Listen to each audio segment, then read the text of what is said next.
My name is Megan, and on the night of our first presidential debate, I thought I'd share my thoughts. I always said that I would be the first woman president.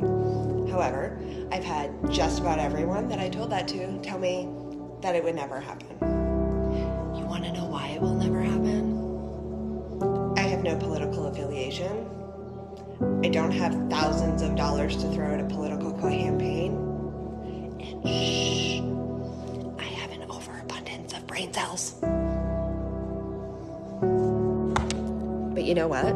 Those are just some of the reasons I think I would be a great fit. I'm just your average American. I don't have a fancy law degree. I haven't held a political office. I don't have anybody else's agenda except for what's truly best for the United States. Another reason? Who better to help make impactful changes on some of our country's biggest issues than somebody who has lived through some of them, who has firsthand perspective of what it's like to be struggling and what should be done to best help others get through their struggles. Another reason, I know I'm not perfect. I don't claim to be. I might joke about it, but shh, I'm not. I'm just a mom. Just an employee. Just a human. Just a proud American.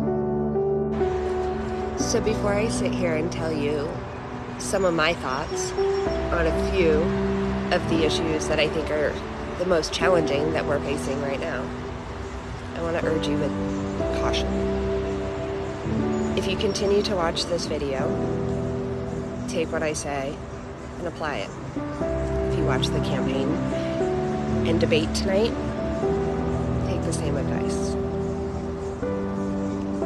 If you don't understand what the candidates are saying, do your own research. If the promises they're making seem too good to be true, ask yourself, is this even plausible? If during the debate, candidates are just putting one another down, is that someone who you really want running their nation? We're all entitled to our own opinions. It's one of the great things about being a human and an American. No one can take our opinions away from us. We just need to be respectful of everybody else's.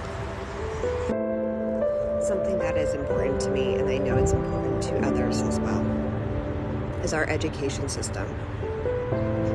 I truly feel, and I truly believe, that every child, regardless of race, location, economic status, or anything else, should be entitled to quality and affordable education. And with that being said, our educators should also be compensated fairly. They are quite literally shaping the minds of tomorrow.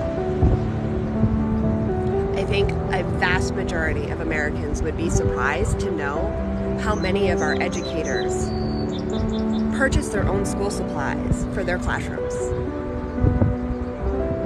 This shouldn't be the case.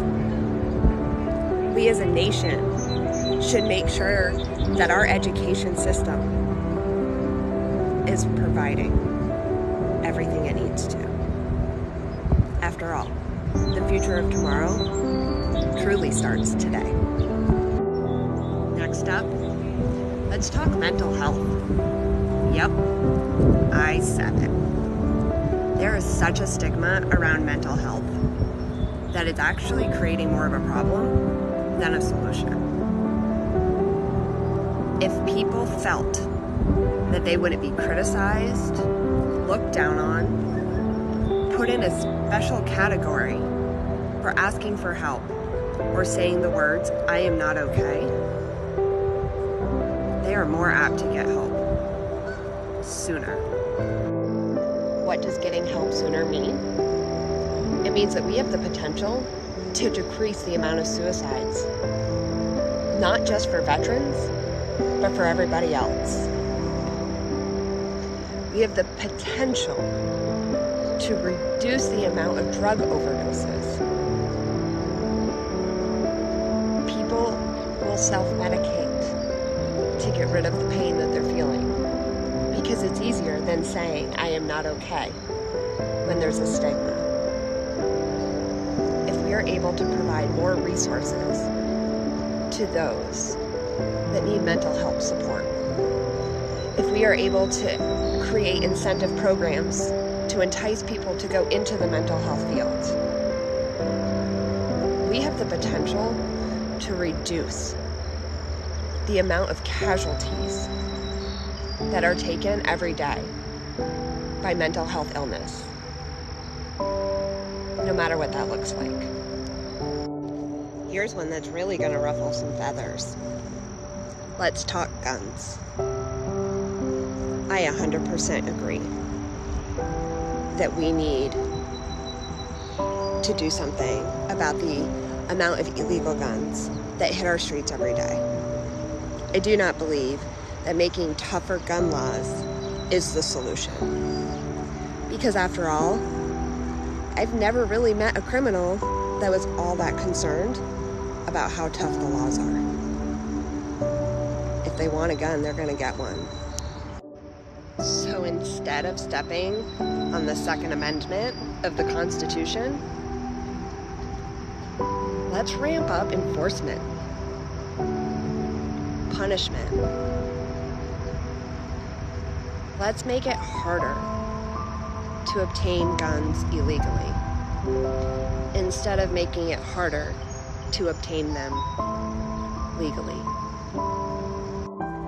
My last one for today. Let's talk healthcare.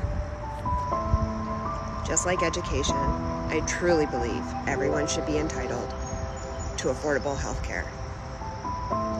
I do not think that placing laws on what can and cannot be done in terms of healthcare is a solution. In my opinion, regulating what healthcare providers can do for their patients legally is only preventing these things from being done safely.